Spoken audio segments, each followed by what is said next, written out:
Hi guys, it's Red. For this video, I'm going to be using my alt account, my level 138, and we are focusing on the spell Cloak as it pertains to leading on a base. This would be used for if you're doing a raid for yourself and you're going to back up yourself with a second dragon, or you have a teammate that's going to help you out and you're working together, but mostly for war. So when we're leading for war, the primary goal is to get from the beginning to the end and leave holes in the base as much as we can so our backup, our assist, has the least amount of work to do as possible. So the dragons I've pulled up here that have Cloak, we have Nightshade, which we all know very, very well. I love him. My Aster, who's capped for my level. My Snowdrop at 29. My 29 Riz, with a top hat, mind you. I also pulled out my 30 Whale and my 30 Etten, both expert. So we're going to talk about these dragons and fly these dragons on XP bases to really show how they can be best utilized to lead for war. So as you guys know, I prefer to fly XP bases for my videos.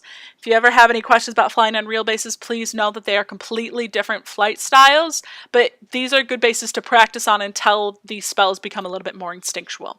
So two key points. We want to get from beginning to the end. The reason is we want to take out the totem at the very end, and we want to leave holes, but allow our assist to build up rage. If we were only to take down maybe the front 3 or 4 islands, our assist isn't going to be able to build up rage. So that means I'm going to try to leave one of these original towers on the first long island here for my theoretical assist to use to build up rage. I'm going to be using the unboosted whale, which has 2.2 million here on this 8.5 million XP base. I do want to clarify that by no means do I think I'm the be-all end-all best flyer in the game, not even close, but I do want to help as much as I can. Ugh, I hate when the cannon hides behind the trees like that. Oh. Okay, so we're cloaking. I'm going to use Spellflex here to take this out before the fire hits. There we go. I believe I left the cannon behind. But just in case, I'm going to leave that flak up. Just in case. I can't actually remember if I managed to take down that cannon. So, better safe than sorry. I know this turret is a higher level. I also know that Perch was going to do some damage if I didn't take it out quick. So I threw up Invincibility Shield just to make sure. If I didn't have the time to take out those farms or mills, I wouldn't really worry myself. Those are easy things to pick up. So I'm assuming I'm going to have someone following me, and I really don't want them to pick up this cannon.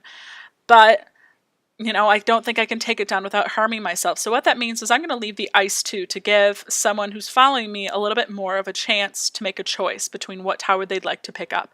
So now I know they can pick up ice for havoc, or, you know, if they really have the rage or aren't using a Steel Essence Dragon, they can use the cannon down first. So giving them the option, thinking about what your assist needs rather than what you can manage to take down or not. Come around the corner. I believe there's mages on the back, so I'm not precasting the freeze here. And they're also lightnings, which don't bother me too much.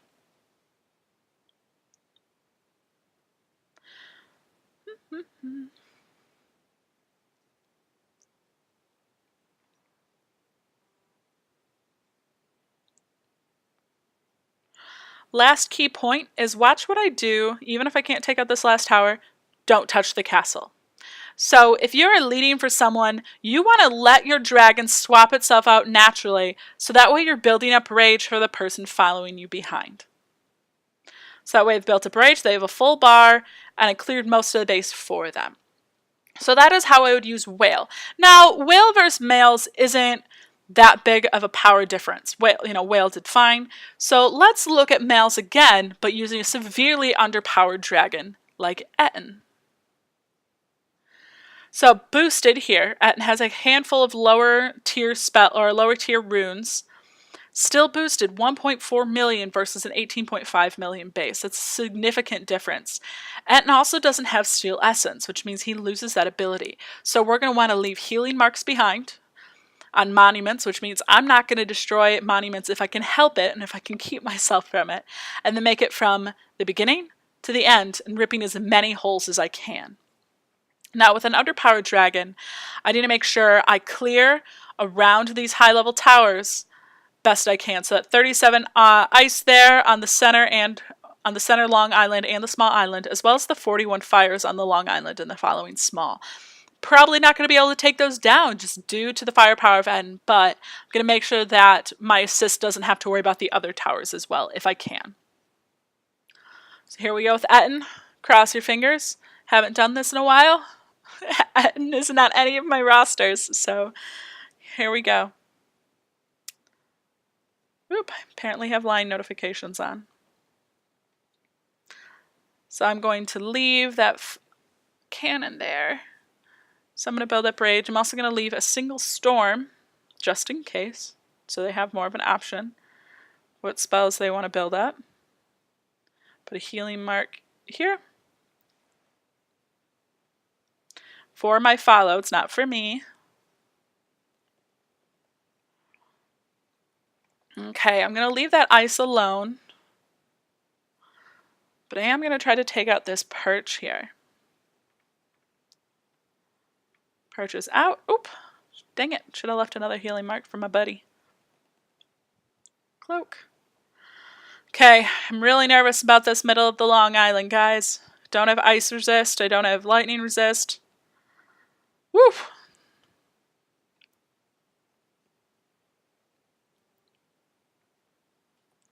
So, I didn't get as far as I would have liked, but if you look at the holes poked, they have a healing mark there, and they get a little bit of extra space and extra time to get in. So even on a severely underpowered dragon, I left enough of a lead to help out my assist. If I would have only taken down this first island, or even the first two, it wouldn't have been as helpful. So and that point is just to help our follow dragon. So,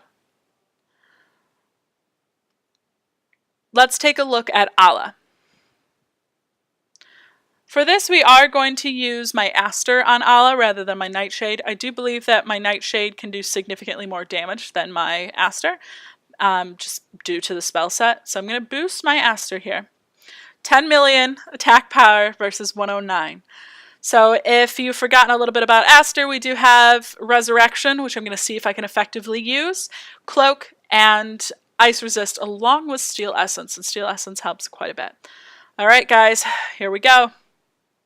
So again, we want to poke some holes. So I automatically know I'm going to leave that first resource building for my assist. I want them to build up as much rage as humanly possible. And if there's no defenders, allowing that resource building to be left there also means that the AI will waste super shots on that mill while my assist is just waiting to build up rage and waiting for those super shots to be lost. So I'm going to cloak a little bit, building up my firepower. I'm going to take out these last two lightnings and leave one and use freeze on the next island. Again, I'm not trying to solo this base. I am trying to lead best for war. So I am going to make sure that I can do what I can do. So I'm picking up the spell I want, which is Invincibility Shield. Going through here. Alright, I'm ready for the next island with the Invincibility Shield, and I know if these cannons pop it, but any chance that I'm going to cloak right away. I want to pick up this Trebuchet. Relax for a moment. Wish I would have cast Freeze before that. Pick up Spell Flux, simply because on a higher level base, Spell Flux is going to save me a lot of taps. Coming around the corner, what I'm going to try to do here is cast Spell Flux, maybe a few taps, and then Cloak immediately to avoid damage. You can see there was that slight glitch with Cloak, where the tower or the archer tower still hit me anyway. That does happen from time to time if you cloak at the exact wrong time during the tower's wind up. So don't feel like that's your fault or anything. It happens. Alright, so if there was a totem, this would be the point that my only goal on the last island, take out the totem.